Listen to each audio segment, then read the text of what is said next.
Imagine a world where every bite you take is designed not to nourish you, but to hijack your brain and slowly poison your body. In this video, we are uncovering the truth behind greasy, sugary, and processed foods and what they are really doing to our body. The story of Lucy, one of the earliest hominins, offers a fascinating glimpse into how food has influenced human evolution. Lucy, a member of Australopithecus afarensis, lived in the grasslands of modern-day Ethiopia. Her bipedalism, walking upright on two legs, allowed her to use her hands for tasks like gathering fruits, making tools, and interacting with her environment in more sophisticated ways. Lucy and her relatives made a crucial dietary discovery: use of stones to crack open bones and extract bone marrow. This fatty, nutrient dense resource was a game changer. The fat in bone marrow was a concentrated energy source that provided a crucial caloric boost. This extra energy allowed for brain growth over generations, particularly in the frontal lobes, which are responsible for complex cognitive tasks like planning, problem solving, and social interaction. Lucy's story underscores how critical food was in shaping our evolutionary path. Lucy's dietary adaptations, driven by necessity, were pivotal in shaping the human experience. They set the stage for cognitive evolution, social complexity, and cultural development. Because of our evolutionary history, humans have innate preferences for foods high in fat, sugar, salt, and umami. These tastes were advantages in our evolutionary past, helping us to identify calorie dense foods. Modern food scientists have learned to combine these elements, such as sweet and salt or fat and umami, to create highly addictive flavors. This combination stimulates the brain's pleasure centers, reinforcing eating behaviors and contributing to overconsumption. Metabolism, anabolism, and catabolism. Metabolism is the process by which the body converts food into energy. It consists of two main components: catabolism and anabolism. Catabolism involves breaking down complex molecules like fats, sugars, and proteins into simpler ones, releasing energy in the process. Anabolism uses the energy released from catabolism to build and repair tissues,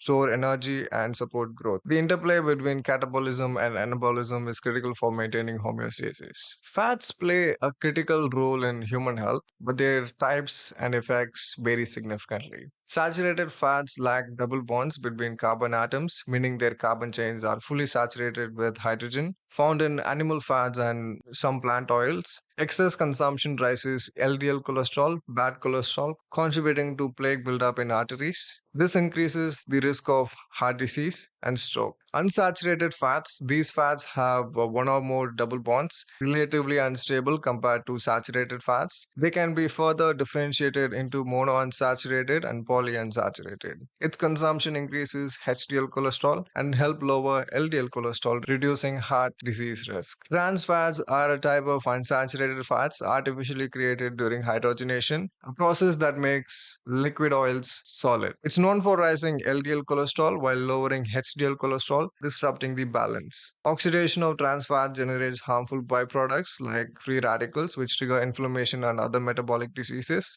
Due to their severe health risk, industrially produced trans fats have been banned in many countries. Genetics, epigenetics. Our genetic makeup determine many aspects of our health, such as how we metabolize fats, sugars, and proteins. They also influence our susceptibility to diseases. A great example of this influence is seen in the Dutch hunger winter, which caused famine exposure in late stage pregnancies, leading to hunger winter babies with higher risks of obesity, insulin resistance, and cardiovascular disease later in life. The theory behind this is that the nutrient deprivation experienced by the mothers during pregnancy caused epigenetic changes in the developing fetus. These changes alter the expression of genes related to metabolism, particularly those involved in insulin resistance and fat storage. The Dutch hunger winter supports the thrifty gene hypothesis, which suggests that nutrient deprivation during pregnancy triggered epigenetic changes. While beneficial for survival during famine, these adaptations now increase the risk of many metabolic diseases. The rise of diabetes and obesity in many countries can be seen as a direct consequence of a mismatch between the environment in which the body's metabolism evolved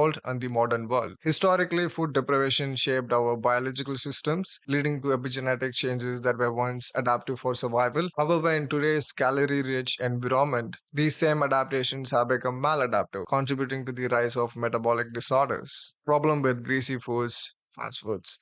Greasy foods, especially those high in unhealthy fats like saturated and trans fats, contribute to accumulation of bad cholesterol, increasing the risk of atherosclerosis. and heart disease. Additionally, when oils are reused in cooking at high temperatures, such as during frying or grilling, harmful substances called advanced glycation end products are formed. These byproducts cause oxidative stress, damaging cells and increasing the risk of neurodegenerative disease like Alzheimer's and Parkinson's. Imbalance between omega 6 and omega 3. Modern diets are often high in omega 6 fatty acids found in many common cooking oils, which compete with omega 3 fatty acids for space in the body. This imbalance can lead to increased inflammation and poor brain health, as omega 6 consumption impairs the beneficial effects of omega 3s. Problem with sugary foods. Sugary foods, especially those high in refined sugars and high fructose corn syrup, are rapidly absorbed into the bloodstream, causing blood glucose levels to spike. This triggers the body to release insulin, and over time, excessive sugar intake can lead to insulin resistance, which increases the risk of type 2 diabetes. The 1960s and 70s, the US government pushed for increased corn production, which became a cornerstone of modern agriculture. Corn is unique because it can be broken down into various chemical components like high fructose corn syrup that are widely used in today's processed food diets. Fructose, unlike glucose, is almost entirely processed in the liver. Where you consume fructose, it doesn't enter the bloodstream for general energy use like glucose does. Instead, the liver converts it into fat through a process called de novo lipogenesis, leading to fat buildup and problems like non alcoholic fatty liver disease. This overload can also cause inflammation, insulin resistance, and higher uric acid levels, linked to conditions like gout and hypertension. Fructose metabolism also contributes to the buildup of visceral fat, the deep abdominal fat surrounding vital organs. In a sense, fructose bypasses the body's regular energy pathways and heads straight to fat storage, making it a key culprit in modern health issues. Problem with processed and refined foods. Processed and refined foods are harmful because they are essentially stripped of their original nutritional value. During processing, key nutrients like fiber, vitamins, and minerals are removed, and what's left is often just empty calories. Manufacturers then add artificial flavors, preservatives, and excessive amounts of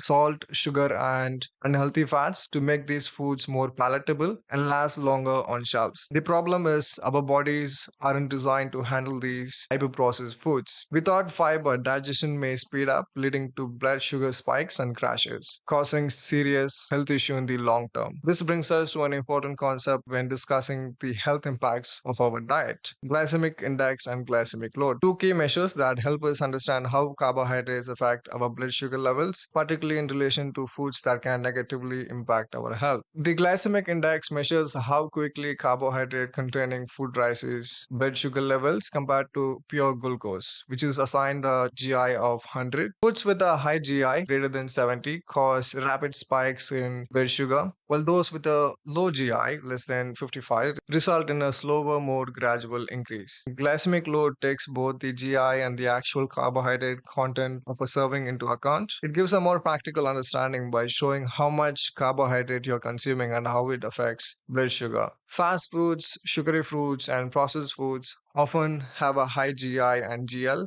which can cause a rapid spike in blood sugar and insulin. Industrial food system. The industrialization of food production has radically transformed agriculture, particularly with the widespread use of pesticides and herbicides. These chemicals were originally introduced to protect crops from pests, diseases, and weeds, resulting in a higher yield and more affordable food. However, their overuse has led to significant problems. One major issue is bioaccumulation, where pesticides and other chemicals gradually build up in the food chain. As these chemicals persist in the environment, they contaminate both crops and animals, potentially impacting human health with chronic exposure over time. Another concern is microbial resistance. Much like antibiotics, the overuse of pesticides has led to the resistant strains of pests, bacteria, and fungi. Initially, pesticides would effectively reduce pest populations, but over time, resistant species develop. To combat these tougher pests, farmers are forced to use even more potent pesticides, which only worsens the situation. For instance, mercury contamination in fish is a common issue.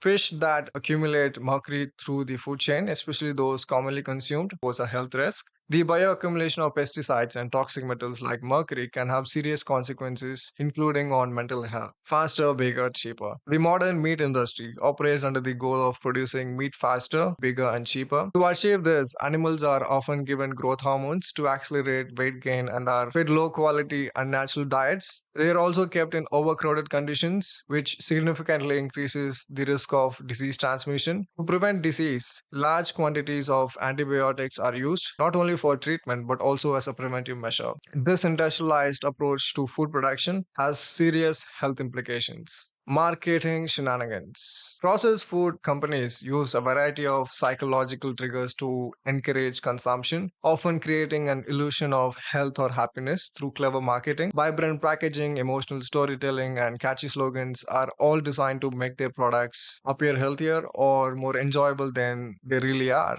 Words like natural, low fat, or gluten free are frequently used to mislead consumers, even when the product is packed with sugar, salt, or unhealthy fats. A particularly effective strategy is targeting children. Companies use colorful mascots, catchy jingles, and animated characters in ads to grab kids' attention. Fast food chains often include toys with meals, turning a simple purchase into a fun experience. These tactics not only build brand loyalty from a young age, but also associate these foods with happiness and play, which over time normalizes unhealthy eating habits. Additionally, the health halo effect is commonly employed, where processed foods are marketed as healthy by highlighting a single positive feature, such as being fortified with vitamins or containing real fruit, even though the product is largely made up of sugar and additives. These marketing strategies create a false sense of well being, making it harder for consumers to make informed choices about their food. That's it for now. I hope you learned something valuable. I will see you in the next one.